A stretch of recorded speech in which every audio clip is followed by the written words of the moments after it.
सुरुवातीला वाशिम जिल्हा आपल्या समोर येतो आहे।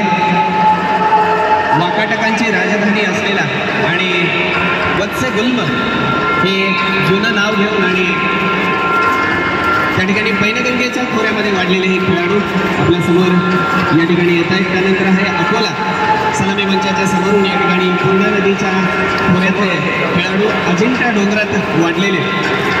त्यासोबतच आपल्यासमोर लातूर गंजगोलाई जे प्रसिद्ध आहे आणि बालाघाट हे जिथे प्रसिद्ध आहेत। राष्ट्रकुटांची संस्कृती लातूरमध्ये आजही आपल्याला पाहायला मिळते। राष्ट्रकुटांचा जिल्हा म्हणून आपण या ठिकाणी लातूरला ओळखतो।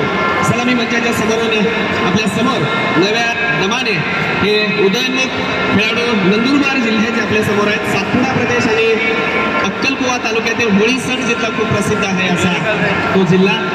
आणि यानंतर आपल्या समोर कलावंतांचा जिल्हा म्हणून ज्याला ओळखतो आणि ऊसतोड कामगार अशी ज्या जिल्ह्याची ओळख आहे तो बीड जिल्हा। महाराष्ट्राच्या संस्कृतीचं महाराष्ट्राच्या इतिहासाचं वैभव ज्या जिल्ह्याने आपल्याला दाखवलेलं आहे आणि उदय कांबे उदय हा गजर कोल्हापुरातून सुरू होतो आणि छत्रपतींच्या इतिहासाची पावट आलेली कोल्हापूरची भूमिकानगर आहे।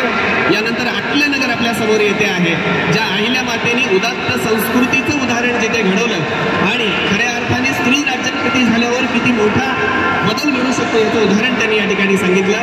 जळगाव संस्कृतीने त्यासोबत विविधतेने नटलेला जळगाव जिल्हा, महाकाली मंदिर आणि भद्रावती मंदिर असलेला चंद्रपूर जिल्हा आपल्या समोर आहे आणि चांदगडचा किल्ला जिथला प्रसिद्ध आहे। नांदेडच्या शेजारचा हिंगोली जिल्हा जो नांदेडचा शेजारी म्हणून आपण या ठिकाणी बघतो। त्यानंतर बुलढाणा जिल्हा तिथे मासाहेब जिजाऊंचा जन्म झाला असा इतिहासाला जन्म देणारा जिल्हा म्हणून अभिमानाने बुलढाण्याचं नाव आपण या ठिकाणी घेतो। यानंतर आहे धुळे आणि मुंबई उपनगर महाराष्ट्राची राजधानी मुंबई आणि जिथून आर्थिक नाड्या संपूर्ण देशाच्या चालतात। पूर्ण देशाची आर्थिक राजधानी म्हणून आपण ज्याच्याकडे पाहतो तो मुंबई।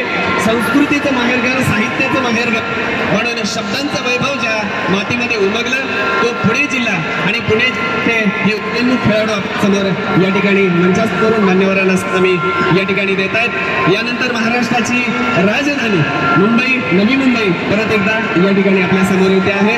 नुकतंच नामकरण करून बदल झालेला धाराशिव हा जिल्हा संस्कृतीच्या वैविध्याने नटलेला आणि तिथे कलावंतांचा जिल्हा म्हणून आपण ज्याला ओळखतो। त्यानंतर रत्नागिरी समुद्राच्या खाड्याने सजलेला आणि समुद्रांच्या लाटांच्या गर्जनांनी ज्या जिल्ह्याची ओळख आहे असे क्रांतिकारक देणारा जिल्हा म्हणून या ठिकाणी रत्नागिरीची ओळख। यानंतर नांदेड ग्रामीण या ठिकाणी आहे, भंडारा आणि यानंतर महाराष्ट्राची उपराजधानी नागपूर आपल्या समोर या ठिकाणी नागपूर महानगरपालिकेचा खेळाडू आपल्या समोर येतात। शेवटी यजमानपद त्यांच्याकडे आहे।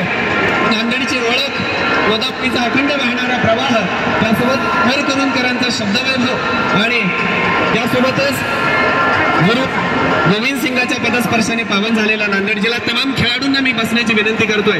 कृपया सर्वांनी स्थानापन्न आपण व्हायचंय। मंचावरील मान्यवरांनी विनंती करतो की आपण या ठिकाणी बसून घ्यावं। म्युझिक बंद करा, म्युझिक।